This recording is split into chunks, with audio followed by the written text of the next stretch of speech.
صلاة ربي مع سلام على حبيبي خير الأنام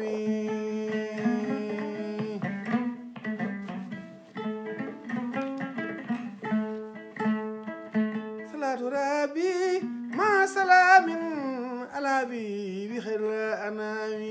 صلى الله عليه وسلم Boubacar Ba. Et on jarama encore, troisième partie, Daouda Dieng et Bokar Ba. En mbi donc dinguira e woni première base mana gandanɗa hoorema Zawiya Tijane waɗi toon créé en Afrique de l'Ouest. Woni première peut-être université de l'Afrique de l'Ouest kanko Saykou Oumar watta ɗum Zawiya ɗon e mana gandanɗa hoorema dinguirayi. ñande foof noon almuɓe hewɓe ne garda partout. Bon, il a essayé de jouer le rôle de médiateur entre deux familles qui étaient plus ou moins en conflit.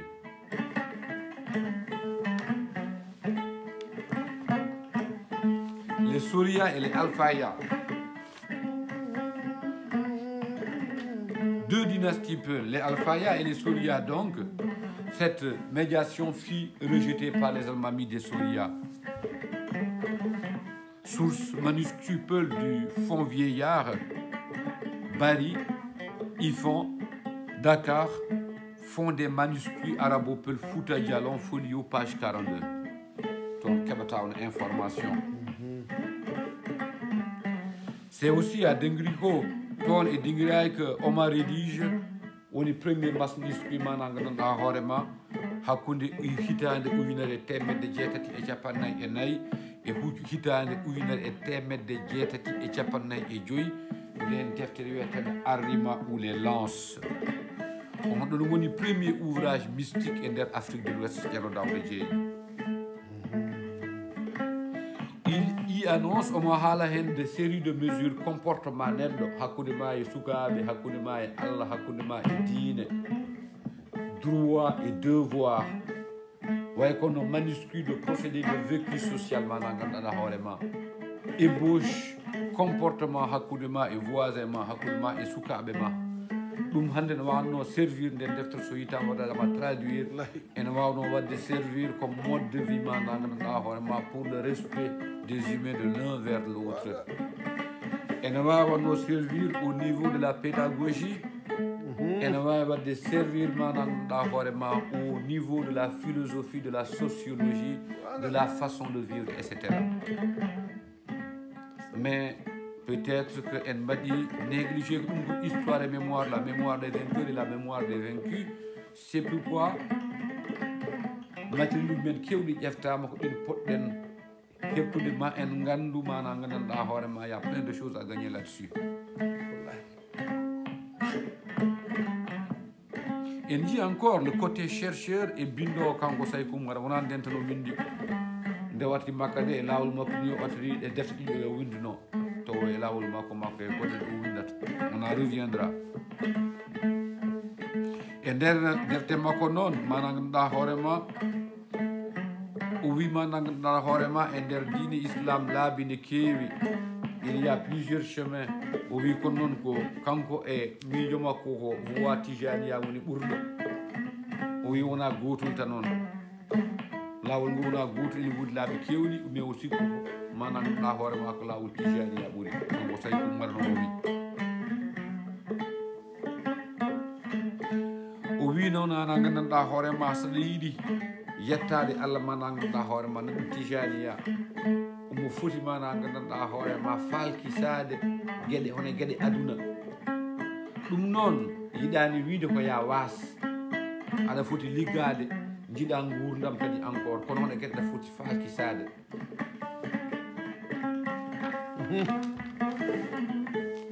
non o wi noon disciple wawi wadde atteindre on illumination koye nder guide intermédiaire ma nda gandanɗa hoorema neɗɗo jiɗɗo Allah taw ko hoɗo haalrama fawi koye Allah ko mbatta ko wanma guide e hono texte uji e hono thèse uji taw kala ko haalrama noon fawi koye e Allah e laawol Allah kanko noon o wi anani Jules Ngom Jules Ngom woni tukulor séréer walla séréer tukulor kanko woni jaatiga men ɗo henne Bruxelles ɗo min jooɗi min ceerno Bocar Ba gorko mo tiggira jeng beeli to benki e ŋuurali eɓe gonne Dawar Samba Jeeyi almudo hoɗoɓe almudo haalo almudo yumoɓe almudo Cheikh Tidiane ambassadeur itinéraire El Hadji Modou Fouti Tall Seydi Ba jokku golle jona dawda jarama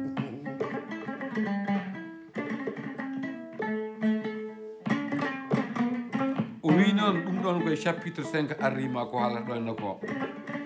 mana gandanɗa hoorema dans le monde là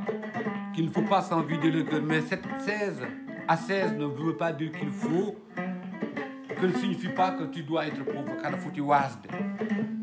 kada foti liggade mais il faut s'envider aduna o ko haydara o wonani ɗum ko chapitre 5 alrima kanko même il s'est fixé cette formule kanko e hoore makko par ce que kala ko daño kala ko joguino o feccatno ko yimɓe he o moftatano goga en kaali nane holno waɗiri diffusé arrima nden imprimerie ala internet ala feuji ngala bikuji ngala télé ala radio ala en kaali ɗo Luther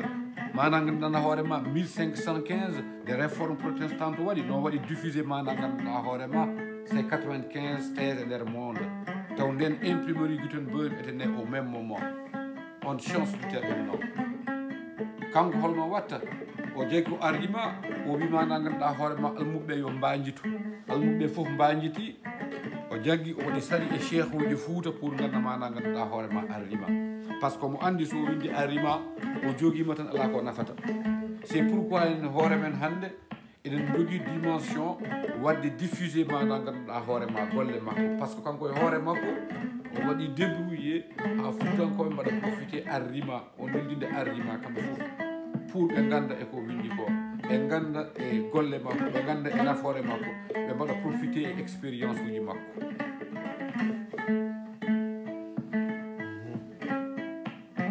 donc holno waɗiri noon en kaalino Luther waɗirno e kanko no waɗirni o waɗimo mana gandanɗa hoorema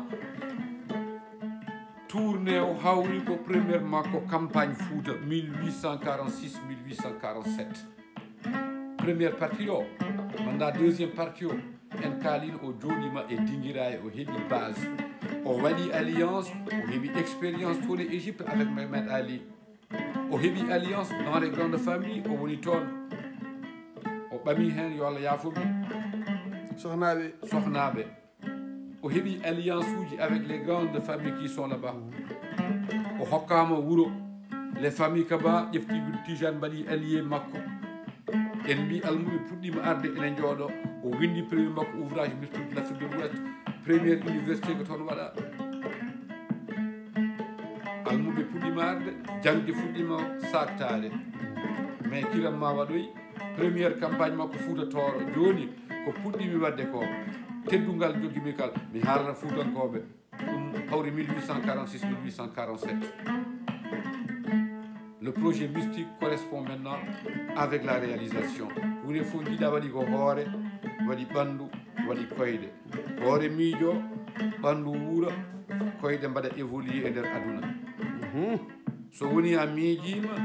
a wuuri a changeta pour wadde avancé a firtoto donc effort continuel gila 4 ans somi mbaɗi résumé de manière générale en gros en mbaɗi mana gandanɗa hoorema résumé sen kaali noon à partir de 1846 47 situation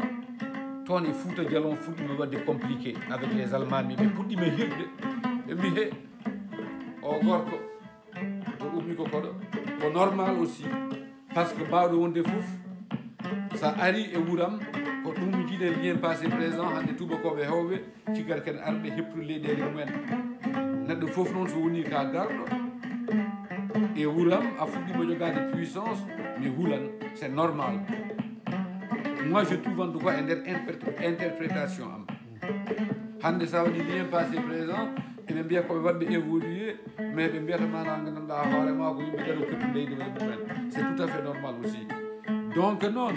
vu que situation waɗi mana gandanɗa hoorema compliqué avec les Almami toon e Fouta Djallon ɓe mbaɗi inquiété présence makko ma na gandanɗa hoorema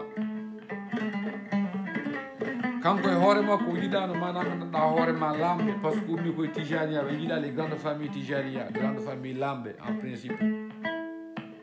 ɓe gonata ko modeste ɗum jiyata kadi encore hankude e nder tijania kadi encore sénégal jiyan logiquement les familles mbaɗi modeste par ce que ɗum watta prêcher en fait à la base yiyata ko Saykou Oumar ko waɗe golle e waɗe balle sur le plan politique sur le plan diplomatique sur le plan de l'histoire ayi famille woni modeste mais à un moment donné quand même ko woni modeste ko foof il faut qu'on diffuse ɗin ɗon savoir uji pour mbaɗen partager so ɓe mbaɗi diffusé ɓe kollirima wona fanade ɓe gandi ɓe parnaki ko pour enen foof hannde waɗen profité e golle e balle e Saykou Oumar ande ko waɗi sur le plan politique sur le plan pédagogique et sur le plan culturel, que ça passe par des œuvres d'art, par la littérature. Ça a dit non, Kerno Daouda. C'est au-delà de Bakel, donc, 1854, où on a l'équation de Podor. Mais c'est au-delà de Bakel, comme on fait base du Mako, parce qu'on met le foot de Dialon Biden. En ce moment, non. Oumar et le Baliman ont occupé quelques États saroncolais pour consolider ses bases. Des États sunniques qui ont occupé, des États Kassonké et Malinké. Pour les provinces où il y a Gadja, il y a Guidima, il y a Caméra, il y a Lobo, il y a Kasso, il y a Nyataga, il faut que Djirima Kowonno. Comme on va dans une concurrence en ce moment avec les Français, Taounjetim, conquête coloniale. Français, ils disent Bakel, d'où, Bakel, laisse. Banda en tooni banda ɗo banda woni less ɓin keɓa bakkil ha ndar an jeeyi bakkil ha dow banda en woni dow banda woni less mi sigo to voilà on paami moy ngo ummoto ko funnaki waɗa toon woni dow voilà ok donc noon tugui tan bakkil ha Saint-Louis toon ko français ji goni toon kanko bakkil ha ɗo ɓe cuusa memde mais noon situation fuɗɗiɗo waɗi embêté les français parce que la plupart des commerçants français jahno ko hedde comment dire encore l'ordre ngalam toon ƴeftanno toon ƴeftanno kanŋe les commerçants saint-louisiens mais ɓaadi sey ko juuɗima toon mbawa yaade toon la situation commence à se compliquer pour eux ɓe courso a yedde toon ɓe kulima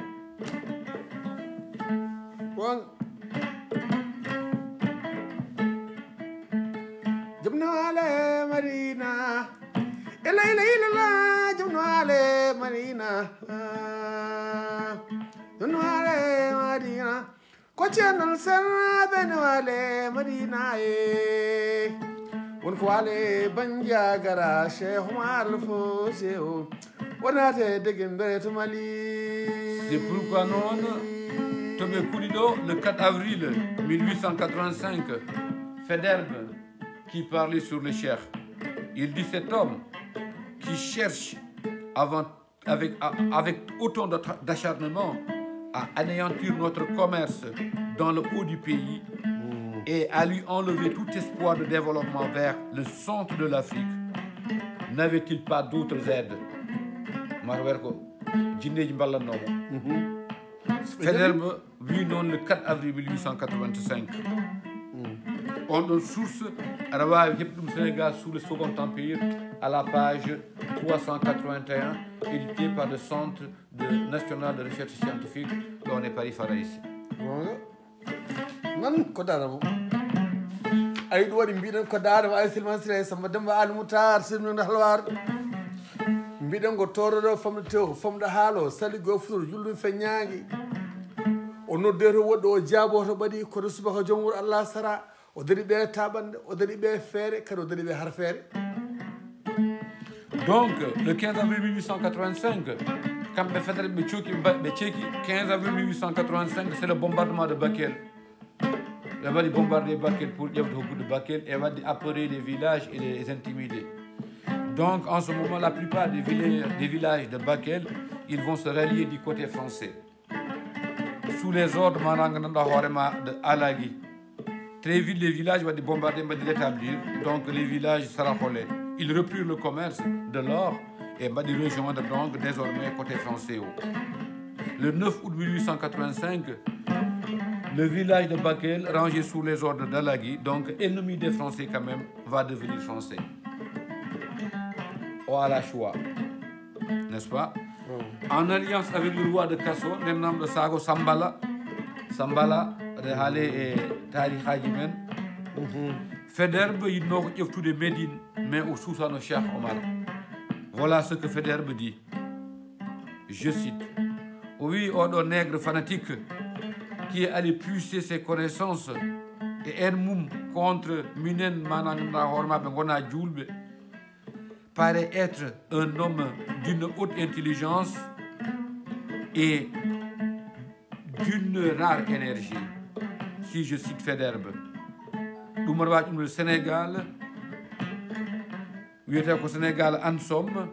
chapitre 1, 41b, citation du 1er 10 1885 de Faidherbe. 1er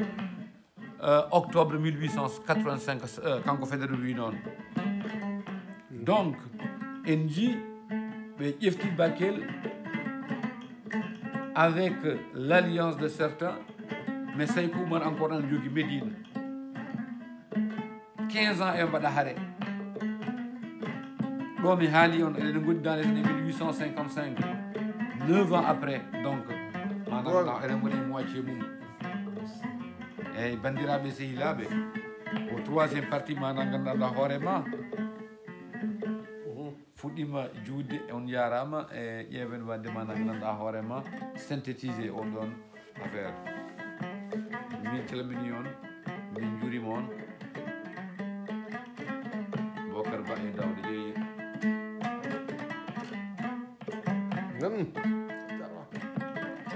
Jaramba Salatu Rabi Ma Salamin Labi Khila Anami